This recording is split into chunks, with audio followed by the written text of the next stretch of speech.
It's hump day. First take on a Wednesday, folks. Thank you so much for joining us. Max Kellerman, Steve Smith, I'm Molly Kara. I'm doing what's going on. You're revved up. I just heard you. I don't know. Well, listen, I'm always revved up. I don't like the implication that I'm ready to go. Yeah, you're always on. Now, listen, always ready. I'm not ready to go at 7:30 in the morning. I'll be the first to admit that. All right? I'm certainly not ready to go when Thanksgiving you got 25 kids around just driving you crazy. Still talking when about you're not ready to go? They mess with my Thanksgiving. You know when he's not ready to go? He's not ready to go when he's traveling to the West Coast, and we got, by his time, a 4:30 a.m. conference call. That's the best when we call you in the conference call. It's like, hello, hello. I'm like, where is this man right now? What is happening right now on the other end of that phone call? But there are palm trees outside with sunshine on the corner. Right? I think I'm going to be all right. I think I'm going to be all right. I think I'm going to be all right. Speaking of the West Coast, actually, they were playing on the East Coast. Doc Rivers with the classic hold me back moment in BK. Rivers was handed a second technical foul and an automatic ejection for his tirade. That followed the Clippers' 127-122 double OT loss to the Nets. His first technical came after walking almost to the Nets bench to argue a foul call as the Clippers trailed by 2 late in the first OT. What's up, Doc? Well, I thought it was awful tech.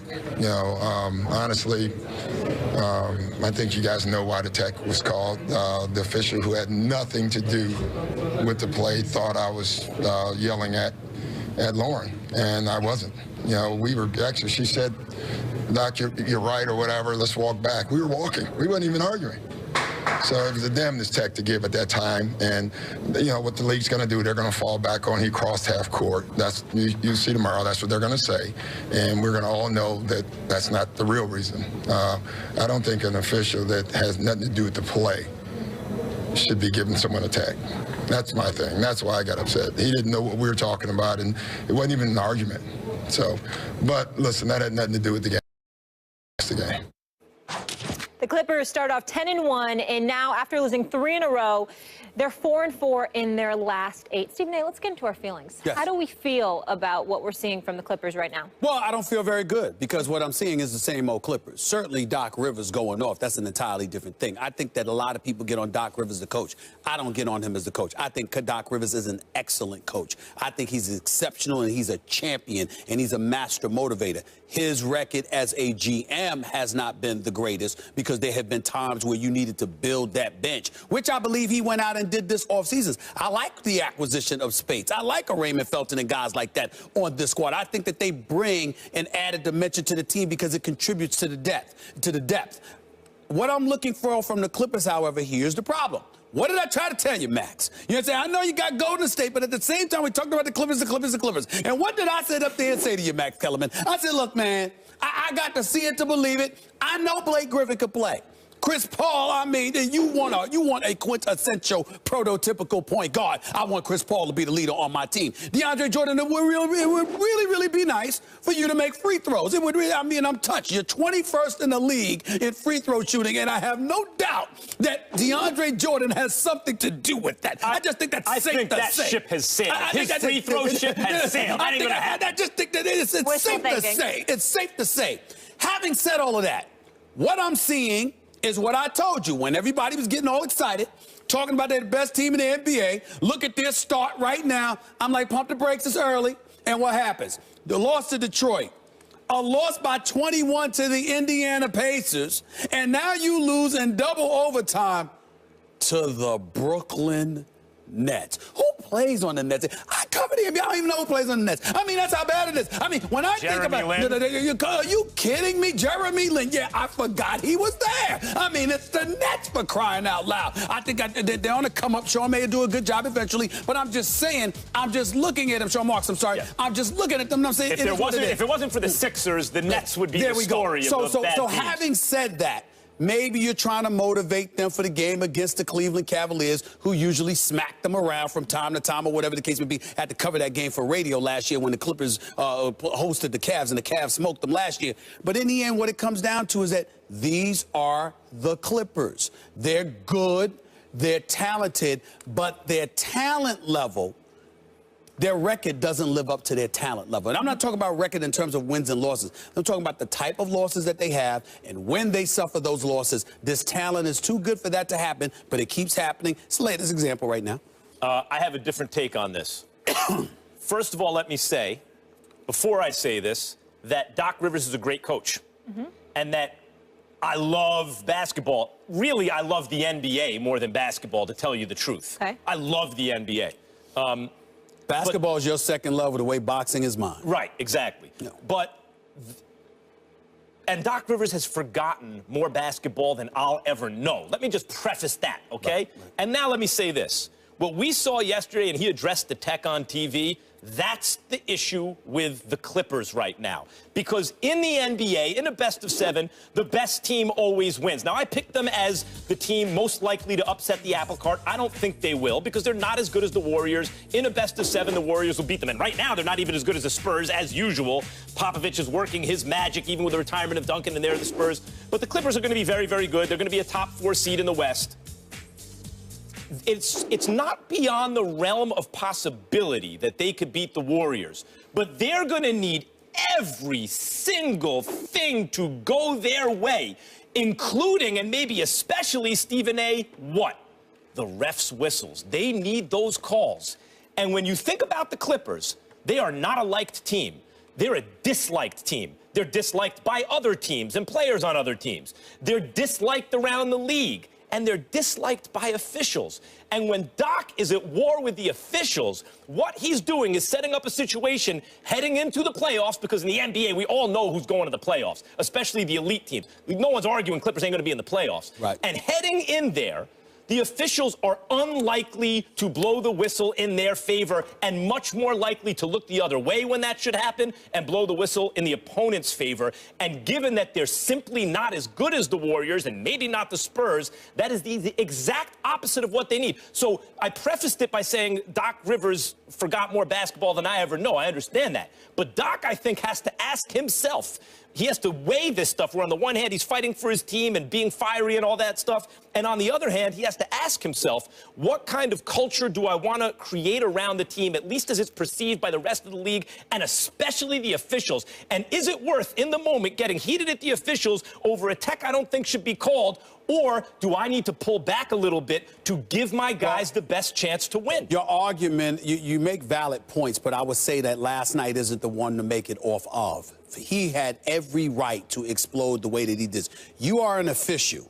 You have no business calling a technical foul and ejecting a coach from the game because he's talking to another official when you have no knowledge of what they're talking about. You don't get to make that assumption. You sort of usurped the authority that is bestowed upon the official that's in presence of the coach at that particular moment. Whoever that official was overstepped his bounds, and Doc Rivers was absolutely right to call him out on it. However, here's where it gets interesting. Covering the league, as I do, and you always pause because you know where I'm going in terms of when I'm telling you information. Just so people know, hold on, just so people know, when sometimes you got to read between the lines with Stephen A. Right. He's telling you things, so stick to a point. I'm like, wait a minute, that doesn't make it. I'm told. He talked to people. Now, in this case, I'll just put it out there. There have been complaints over the last year. The combination of Doc Rivers and Chris Paul, as elite as I believe both are, they do rake officials' nerves. They talk a lot and are perceived as complaining a lot. I don't know because I'm not always sitting actually courtside. I'm usually standing, you know, in a tunnel or whatever the case, because I don't like sitting down during the games. So my point is that I'm not always at the scorer's table per se, but you get, not that that's the only place you can complain with an official, but Chris Paul and Doc Rivers do have a reputation of really raking the officials' nerves. The officials have said privately, and it has disseminated throughout the NBA, that those two individuals beat up on officials a lot verbally. If that is true, then that speaks to your point as to what kind of impact that can have. But I will tell you this, when I watch the Clippers, I don't see them devoid of a championship because of officiating. Right. I see them devoid of it because of free throw shooting on the part of DeAndre Jordan, an offense where you got a shooting guard and J.J. Redick that can shoot 45% from three-point range the way that he is right now, but defensive lapses at the wrong time, mistakes at the wrong time on the offensive end of the floor, and dudes like Blake Griffin, who's an absolute star, but when you need him to step up to that elevated level where it ain't about the numbers, it's about the moment, there are times where we find ourselves saying, yo, Blake, where you at? But I agree with all that, And really, even with all that, it's really just the existence of the Warriors in their conference that really eliminates them from moving on. But when you look at what Doc has here, they have continuity. They've played together for a bunch of years. They have 2 legit superstars. They have another all-star. They have a deeper bench than they've had in recent years. They have a great coach. They have a major market. They have a team-friendly owner. They have every single thing going for them. Still probably not good enough to get past the Warriors, but that's why I'm saying Doc has to ask himself, am I giving us the best possible chance to win? Or is he and Chris Paul, are they letting their competitiveness get the better of them and not picking and choosing? Or are they whining too much? I'm not bringing Chris Paul in as part of this equation because I've seen Chris Paul judiciously go about the business of working the ref. Right, ref 1 minute, you know, or the other minute he's quiet and he's performing. Not to mention the fact that he shows up in big moments. What I would ask you to consider is this. What's a bigger issue here? To me, it sounds like your biggest issue is Doc needing to ask himself that question you just said he should ask. To me, the biggest issue is, yo, Blake, we know you a star. What's up? Now, last year he was hurt, so please, I'm not holding him accountable for that. But Blake Griffin is, talent-wise, is a superstar. He's playing out of his mind this year. And he's playing out of his mind this year. He sacked coach's decision last year. But you got to remember, even when he's playing out of his mind, there's those big moments. I'm not talking about big games, because he'll never disappear for a whole game. But in big moments in those games, you'd have found yourself on occasion looking for Blake Griffin. Yes. And that can't happen. He's got to be that dude because Chris Paul's a 6'1" guard. He ain't Steph Curry going to pull up from 40. Chris Paul is an orchestrator. He runs a show. He's the captain of a ship. It's Blake Griffin's job to elevate himself to that next level. If Blake had the thing you're talking about, he wouldn't just be a top 5 or 6 player. He'd be even better than that. Yes. He'd be in the non-LeBron conversation. I need him to be for that best way. player in the league. So I'm not saying that wouldn't be even better than what they have. What I'm saying is we're reacting to Doc right now. Okay. And what Doc said on that sound based on the tech and the ejection last night. Okay. And to me, the issue there is what I said. Doc, this is your best shot. Do you want to give yourself the best shot, or do you want to stack the deck against you when it's already stacked against you? That's a fair question. That's a fair question. All right, we'll leave it there. You guys know what time it is. Trying to keep up with the Joneses. Stephen Jones, the Cowboys CEO and Director of Player Personnel, also Jerry's son, did a video Q&A with Cowboys fans and was asked to name the most difficult Cowboys decision he's had to make. No question for me, it's been our decision here to play the hot hand and keep going with Dak and have Tony, who has handled this with such class and such professionalism in terms of what's in the best interest of our football team at this moment. But certainly been very difficult for everybody because of all the great things Tony's done for our franchise. Oh, Max, what does this say about the Joneses? I think it says really good things, to tell you the truth. Yes, I do. Look, the NFL is ruthless in terms of their efficiency, right? And that's ideally how business works. That business should be very efficient, and they run the team as a business and all that. But there is a redeeming quality about people who not only value loyalty, but reciprocate it. Who have, and this happens even with bad people who play for the Cowboys. You see Jerry Jones come out and defend them and like, dude, you can't defend that guy. Do you know what that guy just did? I mean, how many times are we up here talking about that? And it's because Jerry Jones, in his personal experience, and Marcellus Wiley, my former broadcast partner, happy birthday, by the way. Happy birthday, Marcellus. Yeah, so, but Marcellus Wiley used to talk about this. He played 1 year for Jerry Jones. Didn't play well. I mean, for Bill Parcells on the Cowboys, and has nothing but good things to say about Jerry Jones. The people who play for him like them because he has their back no matter what. He's a loyal guy, and you see it in Stephen Jones, too. Now, it's not toward every player all the time. In this case, it's the quarterback, the longtime quarterback. That bodes well for Dak Prescott. That would make me, if I were a player, want to play for the Cowboys, that they not only demand loyalty, but reciprocate it, even when it's unpopular. And I think that's why, and in this case, they handled the whole thing right the whole time. Well, it's Romo, it's Romo, it's Romo. Okay, maybe it's Dak. Okay, now it's Dak. Hey, Tony, can you hold a press conference just telling everyone so we can move on? And what's Romo supposed to say at that point? No to the people who have been that loyal to him? I'm sure Romo, though it was difficult, probably said, in this imagined conversation in my own mind, probably said, I got to do what I got to do for these people. They do it for me. And it is a redeeming quality of the Cowboys and of Jerry and Stephen Jones. I'm being a little emotional right now because Max was so touching in what he just said. I mean, oh my Lord, the Dallas Cowboys are loyal and they're just so sensitive. You was cold as ice, Stephen A. No, I mean, hold on.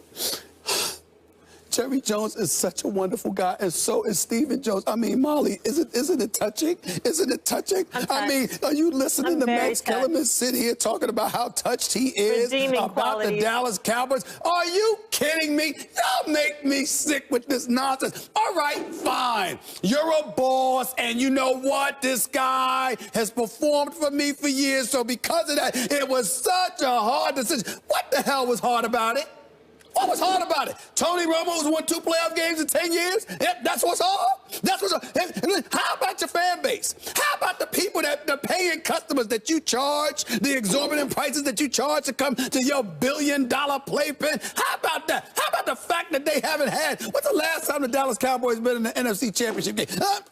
1995, was that the year? I mean, I'm looking, but I didn't see it. I got my glasses on right now. It was refresh my memory. David Sabino, is that true? Is it 1995? I mean, I think that's what it is. Not 1995 is 2016, going into 2017. Hold on, carry the one. Which carries the one over, which makes about 21 and a half years, 22 years, okay? 22 seasons you ain't been in a conference championship game with your billion-dollar playpen, with all the headlines and everything like that, and we're supposed to sit up here and get all emotional. I mean, just Stephen Jones didn't even have the father didn't even have the decency to put that quote out there. It was the son. What was that, on Skype?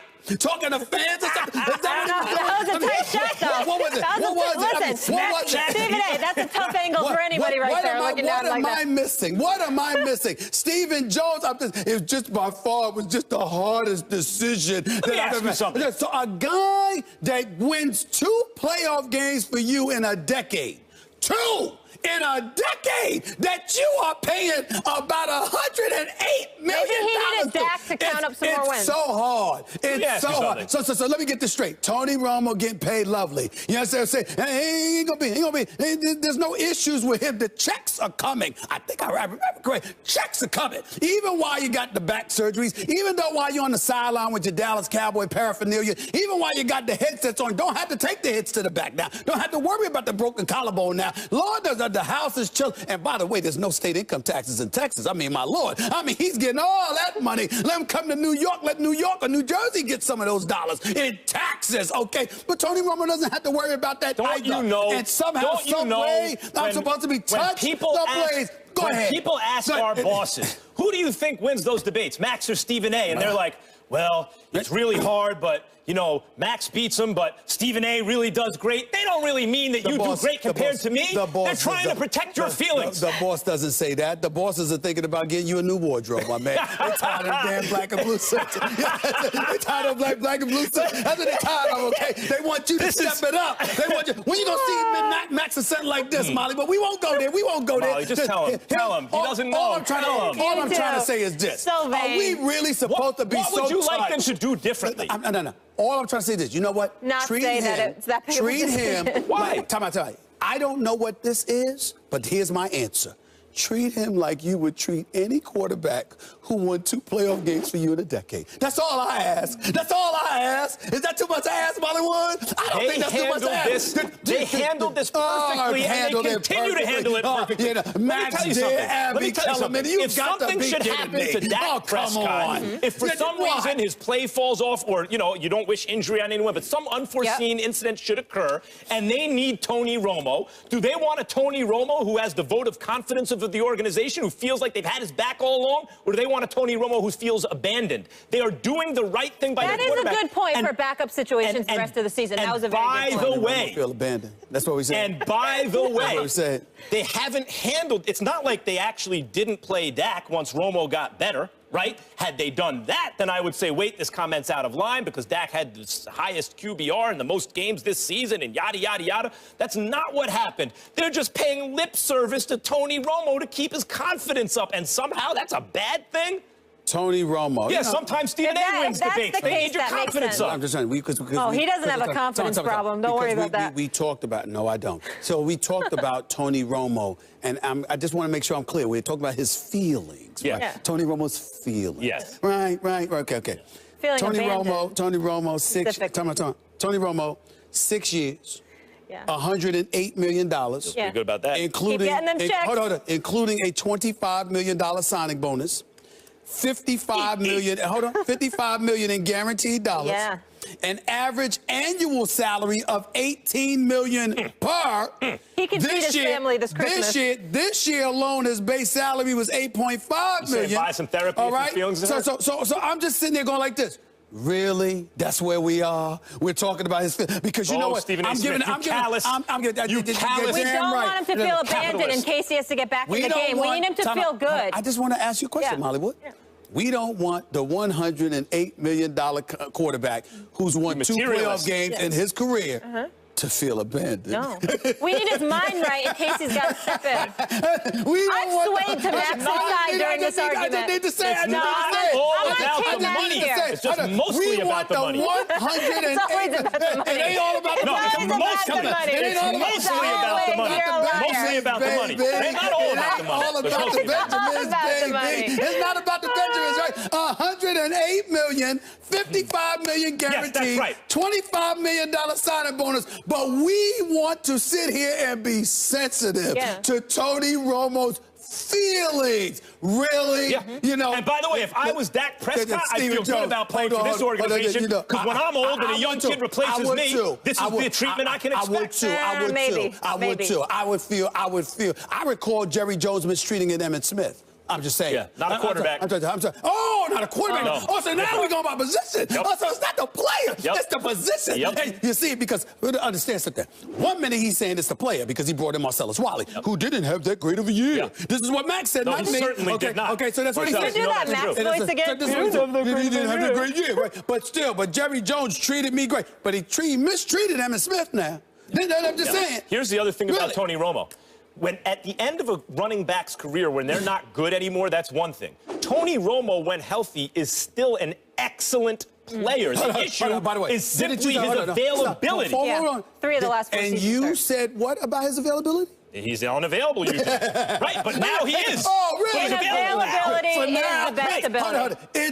It's Wednesday. What that got to do with Sunday? Because he's not playing, so he should remain available in case that isn't. I'm saying to you want his confidence Max high. Kellerman has sounded so bad about Tony Romo that even if Tony Romo was playing this Sunday, Max would sit there and say, well, it's Wednesday. Anything can happen between now and Sunday with him. That's right. That's what you would say. That's why he's best served as a backup. Really, exactly. And where the Cowboys have him, by the way. I never said he wasn't best served as a backup. And that's where the Cowboys have him. I'm talking about his feelings. So you don't like the comments they're making supporting him? I'm saying to you, you seem touched by their feelings for him. Yeah. And so do you. We're playing mind games. Stephen A. Smith, you can mock everyone's humanity. That doesn't discount it. Mocking their humanity? Sure, Molly. I'm being cruel, Molly, because $108 million man, $55 million guaranteed. His feelings, y'all. Let me ask the camera folks over there. I'm insensitive. I'm insensitive, fellas. That's what it is. I'm insensitive to Tony Romo. You got to be. Hold on. Let me get my tissue. If I made $108 million, rich people have feelings too. I would be emotional. I'm getting emotional right now, okay?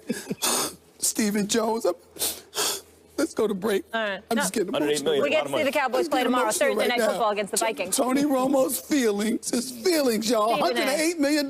His feelings. Be sensitive. We don't want him to feel abandoned, okay? Please. Coming up, the second to last college football playoff rankings are out. So is the Big Ten getting too much respect? We'll break those down in a moment. Plus, could Steph Curry be thinking about leaving Golden State and his new super team? His latest comments might give fans in the Bay Area a little cause for concern.